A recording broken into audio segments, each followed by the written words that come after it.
Salam değerli izleyiciler, her birinizin sabahınız xeyir, her birinizi hoş gördük. Bilmez Azərbaycanımızı, tüm müddətdə yaşayan kardeşleri salamlayıram. Bugün 3 oktyabr 2025-ci il.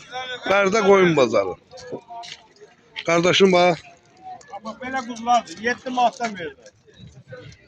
Kilosu 14 manat. 14 manat və 7 manat.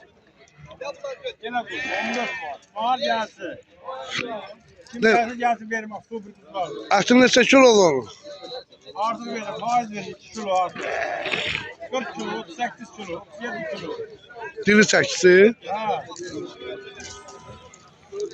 Ünvan haralı? Ağzımadır ayın açar. Ağcabədi rayon Afşar kəndi. Salam olsun her birine.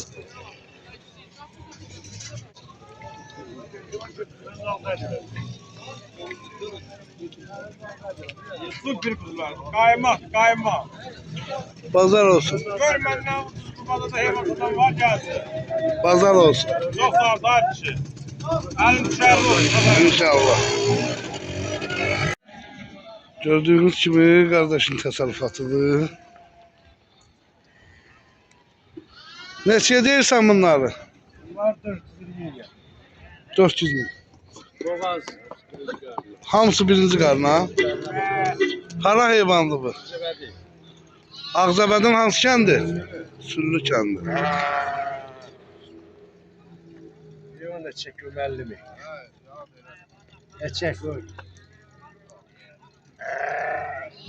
Allah pazarını versin. Kardeş bu balalar neçədir? Geçenlik. Neçənci qarındır bunlar? Çıkarmış kan. 2-3 qarın. Hamısı balalıdır. Neçə başdır? 12 başa yığılır. 12 baş.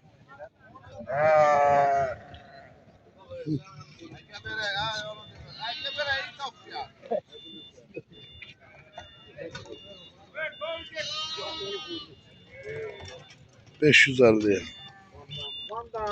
Allah pazar versin. Atılır. Neçə satsın? Gazel 5000 manata. İli 2004'tü. 2 mərtəbəli.